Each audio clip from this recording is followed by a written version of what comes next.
Hello everyone, welcome to role model exclusive. आज हम बात करने जा रहे हैं एफकेट के बारे में। तो एफकेट पे तो बहुत सारे वीडियोस पहले भी आ चुके हैं और आती रहेंगी, बट मेरी यह कोशिश रहेगी कि मैं सिंपल वे में एफकेट के बारे में आप सभी को समझाऊं। ये एफकेट क्या है, एफकेट के पैटर्न क्या हैं, इसके सक्सेस रेट क्या है, आपको कौन सी पोस्ट मिलेंगी एफकेट क्लियर करने के बाद, इंटरव्यू प्रोसेस, ये सभी मैं सिंपल शब्दों में बताने की कोशिश करूँगा।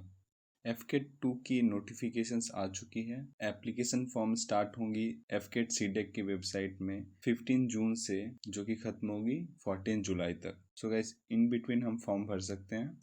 Joining air force defence service is a dream of million of youngsters. Defence service में ज्वाइन करने का बहुतों का ड्रीम है और एक बहुत अच्छी अपॉर्चुनिटी है एफकेट के द्वारा। सो ये एफकेट 2 है गाइस। एफकेट साल में 2 बार होती है, एक एफकेट 1 और एक एफकेट 2। एफकेट 1 जनवरी के बैच के लिए होती है, एफकेट 2 होती है जुलाई के बैच के लिए, नेक्स्ट ईयर के लिए। और मेनली एफकेट 1 होती है आपकी फरवरी या मार्च के महीने में और एफकेट 2 होती है सितंबर के महीने में। गाइस, पूरी डिटेल्स नोटिफिकेशन को डिकोड करने से पहले मैं कुछ पॉइंट्स हाईलाइट करना चाहता हूँ। सो एयरफोर्स और डिफेंस सर्विसेज में ऑफिसर पोस्ट के लिए एफकेट वन ऑफ द एग्ज़ाम्स है। इसके अलावा और भी एग्ज़ाम्स हैं, जैसे एनडीए, जो कि एचएस में जब आप होते हो हायर सेकेंडरी में तब आप दे सकते हो। फिर एक सीडीएस, तो सीडीएस हर ग्रेजुएट दे सकता है। एफकेट भी ग्रेजुएशन के बाद दी जा सकती है। सो मोस्टली एफकेट में technical and non technical entries होती है, वो भी फ्लाइंग ऑफिसर्स के लिए। पोस्ट है क्या? Flying officer. गाइस, मैंने नोटिफिकेशंस को डिकोड करके पीपीटी फॉर्म में प्रेजेंट किया है ताकि मैं इजीली समझा सकूं।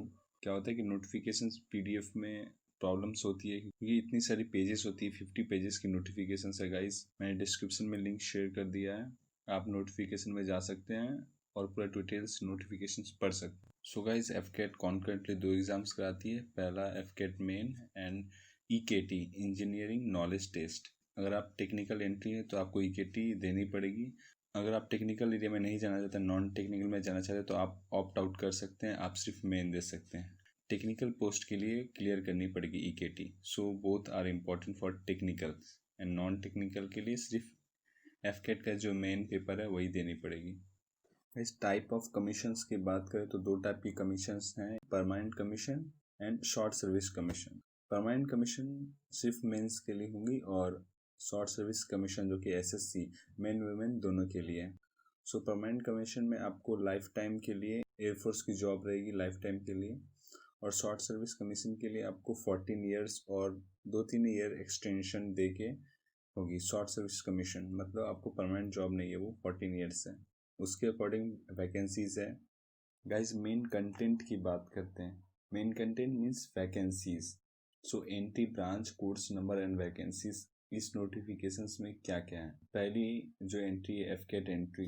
ब्रांचेस, फ्लाइंग ब्रांचेस की बात करते हैं तो फ्लाइंग ब्रांचेस में जो कमीशन है वो शॉर्ट सर्विस कमीशन है।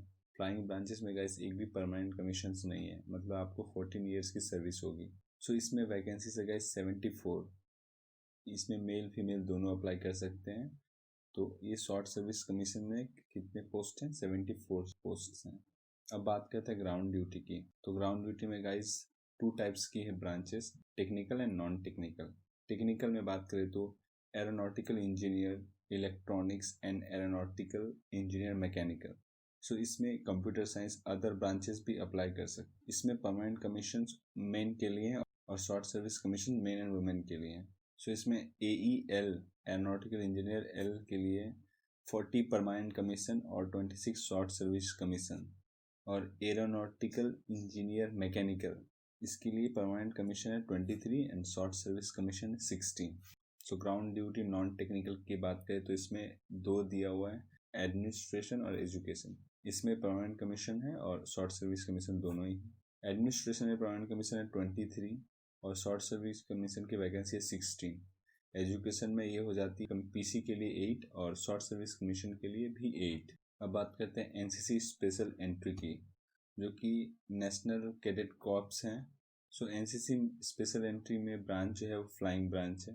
इसमें कोई टेक्निकल और नॉन टेक्निकल ग्राउंड ड्यूटी नहीं है, तो ये सिर्फ फ्लाइंग ब्रांचेस के लिए। इसमें परमानेंट कमीशन और शॉर्ट सर्विस कमीशन दोनों हैं।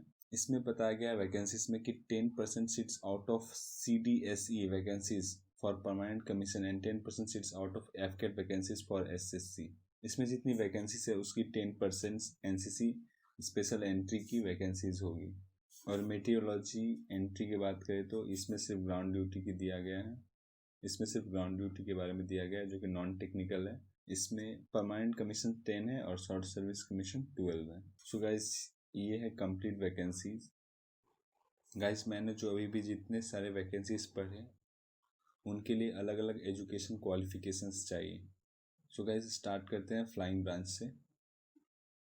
Candidates should have mandatorily passed with a minimum of 50% marks each in math and physics at class 12 level. सो ये पहला कंडीशंस दिया गया है इसकी आपको HS में जो कि हायर सेकेंडरी में 50% मार्क्स से ज़्यादा चाहिए मैथ और फिजिक्स दोनों में। ग्रेजुएशन आपकी होनी चाहिए मिनिमम 3 इयर्स की और उसमें आपके मार्क्स चाहिए मोर देन 60%। या अगर आप 3 साल की ग्रेजुएशन ना करके बीटेक के 4 साल्स कर रहे हैं उसमें भी आपको 60% इक्विवेलेंट चाहिए। और या candidates who have cleared section A and B examination of associate membership of Institution of Engineers or Aeronautical Society of India from a recognized university with a minimum of 60% marks or equivalent. So आपने इस institute of engineers और aeronautical society of India से recognise कोई भी university से 60% की और equivalents के मार्क्स लाते हैं तो आप एलिजिबल है फ्लाइंग ब्रांचेस के लिए। ग्राउंड ड्यूटी के एजुकेशन क्राइटेरिया के बारे में बात करें तो ग्राउंड ड्यूटी में आपको भी वही कंडीशंस दिए गए हैं आपके HS में, यानी 10+2 में 50% मार्क्स चाहिए बोथ फिजिक्स एंड मैथमेटिक्स में। टेक्निकल के बहुत सारे ब्रांचेस दिए गए हैं ग्राउंड ड्यूटी के लिए।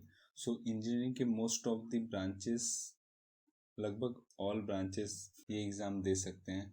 Ground duty non technical branches की बात करें तो गाइस एडमिनिस्ट्रेशन की पोस्ट के लिए आपको 10+2 एंड ग्रेजुएशन डिग्री होनी चाहिए minimum 60% from a recognised university. Means आपको 60% मिनिमम मार्क्स चाहिए ग्रेजुएशन में। और एजुकेशन ब्रांच में भी सेम कंडीशंस है बट इसमें थोड़ा सा ट्विस्ट है गाइस, आपको पोस्ट ग्रेजुएशन में 50% मार्क्स चाहिए। सो ये PG के लिए गाइस पोस्ट ग्रेजुएशन के लिए, और ग्रेजुएशन में एटलीस्ट 60% चाहिए।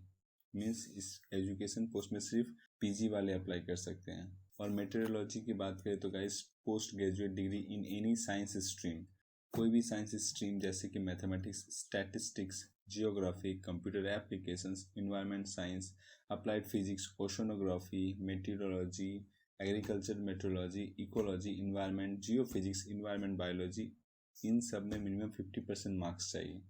गाइस एक और इम्पॉर्टेंट थिंग है जो मैं कवर अप करना चाहूँगा वो है सिलेबस। सो FCAT का सिलेबस बहुत ही सिंपल होता है गाइस बाकी एग्ज़ाम से। सो इसका सिलेबस है English, general awareness, numerical ability, reasoning and military aptitude.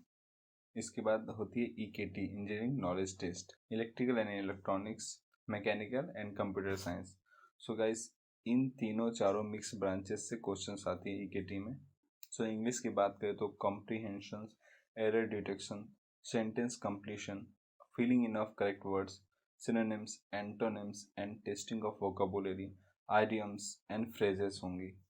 General awareness में हिस्ट्री की questions, geography, civics, politics, current affairs भी होंगी, environment, basic science, defence, art, culture, sports.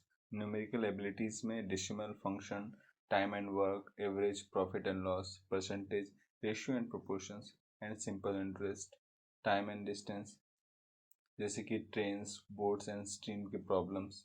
और एक होंगी military aptitude test, reasoning and military aptitude test. इसमें verbal skills and spatial abilities में question पूछे जाएंगे गाइस। सो गाइस ये एक तरफ से SSC की CGL और CHSL की पैटर्न्स के से मैच खाती है। न्यूमेरिकल एबिलिटी प्रैक्टिस के लिए RS अग्रवाल की बुक बहुत अच्छी है। CDEC की वेबसाइट में आप इसके सैम्पल प्रैक्टिस टेस्ट भी है गाइस, आप ज़रूर से ज़रूर टेस्ट दें। एग्ज़ाम पैटर्न की बात करें तो गाइस FCAT जो एग्ज़ाम है वो 2 घंटे की होगी।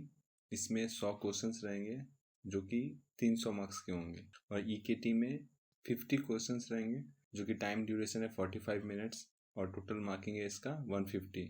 सो करेक्ट आंसर पर 3 मार्क्स और रॉन्ग आंसर देने पर नेगेटिव मार्किंग होगी जिसमें 1 नंबर कटेंगे। गाइस डेट्स की बात करें तो 15 जून से एप्लीकेशन स्टार्ट होंगी जो कि ख़त्म होगी 14 जुलाई तक। एग्ज़ाम्स होंगे 19 सितंबर और 20 सितंबर को। सितंबर के मंथ में ये एडमिट कार्ड आ जाएंगी और रिज़ल्ट इसका अक्टूबर के फर्स्ट वीक और सेकेंड वीक तक आ जाएंगी गाइस। और एएफएस भी आपके नेक्स्ट 2 वीक्स के बाद स्टार्ट हो जाएंगी।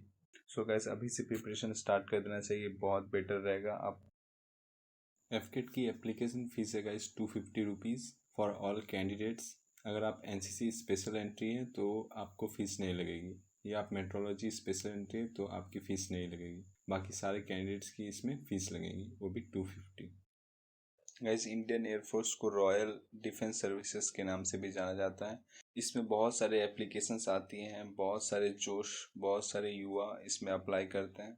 सो गाइस आपको बहुत अच्छी तरह से तैयारी करनी होगी एफकेट क्लियर करने के लिए। एफकेट उतनी भी टफ नहीं होती जो बाकी सारे गवर्नमेंट एग्जाम्स को क्लियर करना होता है गाइस। एफकेट साल में 2 बार आती है, आपको ट्राई करनी चाहिए। खुद का बेस्ट है गाइस, जरूर से जरूर क्लियर हो जाएगा। बस हमें क्या करना है, प्रैक्टिस करनी है, प्रैक्टिस करनी है और प्रैक्टिस करनी है। गाइस एफकेट से रिलेटेड अगर आपके दिमाग में कोई भी क्वेश्चंस हो सो आप कमेंट बॉक्स में ज़रूर कमेंट करें, मैं ट्राई करूंगा उसका आंसर देने का। गाइस इस वीडियो को शेयर करें अपने दोस्तों के साथ, लाइक ज़रूर करें और इस चैनल में नए हो तो प्लीज़ सब्सक्राइब करें। इससे मोटिवेशन मिलेगी मुझे अच्छे वीडियोस बनाने की।